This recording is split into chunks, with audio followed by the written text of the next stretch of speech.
Hello friends, চলে এসেছি আজকে লিটল হোপ চ্যানেলের আরেকটি ব্লগ নিয়ে।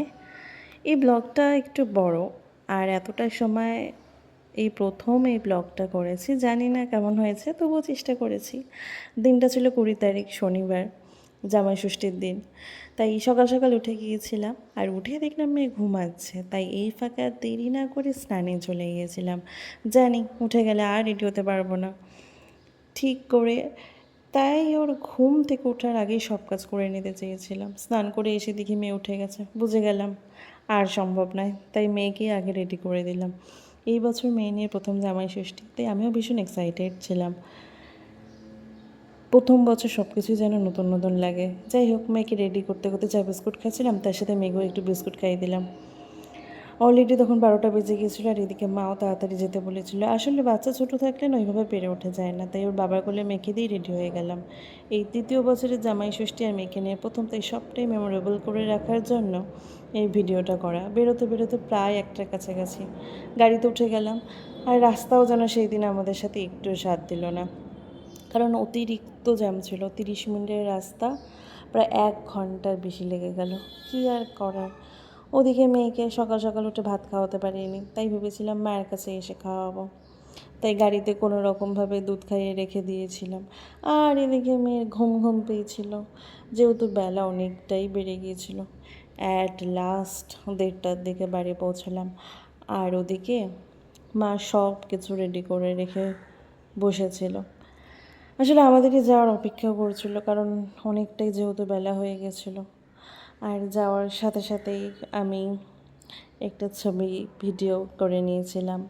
আর এই জামাই ষষ্ঠীর দিনে শাশুড়িরা জামাইদের বাড়িতে নিমন্ত্রণ করে, তাদের দীর্ঘায়ু মঙ্গল কামনা করে মা ষষ্ঠীর পুজো দেয়। তাই মা সকাল সকাল পুজো দিয়ে নিয়েছিল।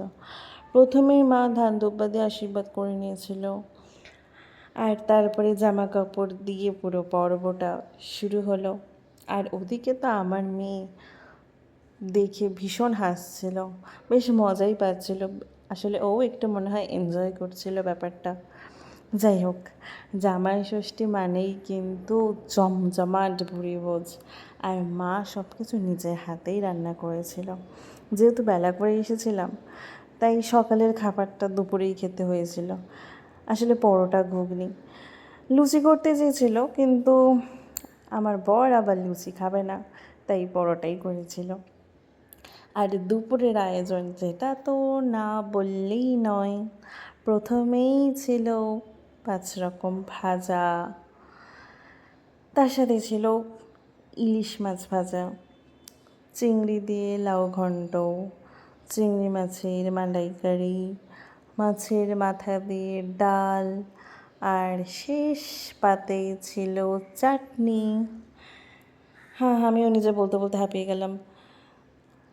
যাই হোক, এদিকে আমার বর কিন্তু পুরোটা একটুও শেষ করতে পারিনি বলতে চিকেনটা বাদ দিয়ে দিয়েছিল, বাদ বাকি সব মোটামুটি একটু একটু করে খেয়ে নিয়েছিল। আর বরের সাথে একটু খাওয়ার ভাগিদার আমিও ছিলাম। যাই হোক, চিকেনটাও রাতে খেয়েছিল, বাদ বাকি সবটাই আর কি খেয়েছিল। কষ্ট করে হলেও এই দিনটা কিছু করা যায় না। আর রাতে খাবে বলে চিকেনটা বলেছিল খেয়ে নেবে। আর সন্ধে হতে না হতেই ছিল গরম গরম কফি, চিকেন পকোড়া, আর সব মিলিয়ে ষষ্ঠীর দিনটা দারুণ কেটেছিল। আসলে খাওয়া দাওয়া করতে করতে এত দেরি হয়ে গেছিলো যে সন্ধ্যের খাওয়াটাও রাতের চলে গেছিলো স্কিপ করে। যাই হোক, জানি না এই ভিডিওটা কেমন হয়েছে, তবু ওই মেমোরিজ। যাই হোক, পুরো ভিডিওটা যতটুকু পারলাম সবটা তুলে ধরলাম। কেমন হয়েছে অবশ্যই কিন্তু জানাবেন। আপাতত এখানে ভিডিওটা শেষ করে দিচ্ছি। চলো, টাটা।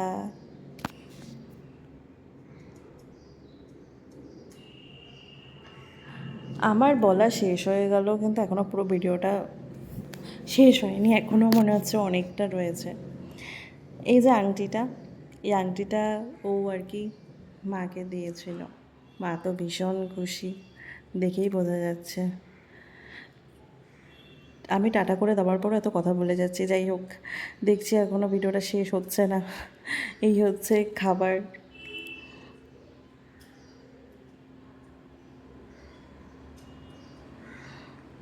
আর তার সাথে মা একটু হাত পাখা দিয়ে হাওয়া করে দিচ্ছিল, জামাই বলে কথা। আর এই হচ্ছে আমার মেয়ের আর বর ছবি প্রথম।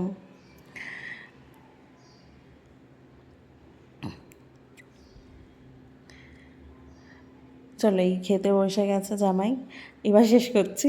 টাটা।